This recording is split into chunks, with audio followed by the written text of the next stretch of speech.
40 വർഷത്തെ ദാമ്പത്യ ജീവിതത്തിന് ശേഷം തന്റെ 67-ാം വയസ്സിൽ വൈദികനായി പാട്രിക് ബ്രൂൺ.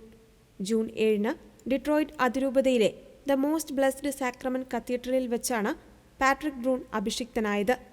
സന്യസ്ത ജീവിതം തെരഞ്ഞെടുക്കുവാൻ തീരുമാനിച്ചതിനെപ്പറ്റി ഫാദർ പാട്രിക് ബ്രൂൺ പറയുന്ന വീഡിയോ ഡെട്രോയിറ്റ് അതിരൂപത അവരുടെ യൂട്യൂബ് ചാനലിൽ പങ്കുവച്ചിട്ടുണ്ട്.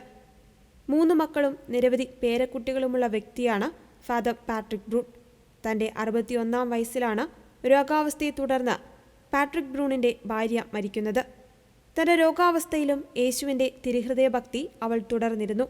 വീട്ടിലെ മുറികളിലെല്ലാം തന്നെ തിരുഹൃദയത്തിന്റെ ചിത്രങ്ങളും രൂപങ്ങളും ഭാര്യ സ്ഥാപിച്ചിരുന്നു. ഇത് തന്നെ ശക്തമായി സ്വാധീനിച്ചതായും ദൈവത്തിന്റെ പ്രത്യേക സാന്നിധ്യം അനുഭവിക്കുവാൻ കഴിഞ്ഞതായും ഫാദർ പാട്രിക് ബ്രൂൺ വീഡിയോയിൽ പറയുന്നുണ്ട്. തിരുഹൃദയനാഥൻ തന്നെ നോക്കുന്നതായും തന്നെ വിളിക്കുന്നതായി തോന്നിയെന്നും അദ്ദേഹം പറഞ്ഞു.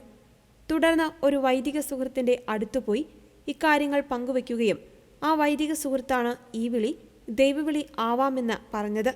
പിന്നീടുള്ള ദിവസങ്ങളിൽ ഈ ചിന്ത തന്റെ ഉള്ളിൽ ഉണ്ടായിരുന്നുവെന്നും അദ്ദേഹം പങ്കുവച്ചു.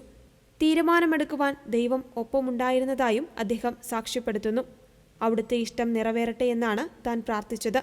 അങ്ങനെ തന്റെ സുഹൃത്തായ ഫാദർ ബോബ് മക്കേബിന്റെ പിന്തുണയോടെ ബ്രൂൺ മസാച്യുസെറ്റ്സിലെ സെന്റ് ജോൺ 23-ാമന്റെ നാഷണൽ സെമിനാരിയിൽ ചേർന്നു. അങ്ങനെ തന്റെ 67-ാം വയസ്സിൽ ഈശോയുടെ ഇഷ്ടം നിറവേറ്റുന്നതിനായി വൈദികനായെന്നും ഫാദർ പാട്രിക് ബ്രൂൺ പറയുന്നു.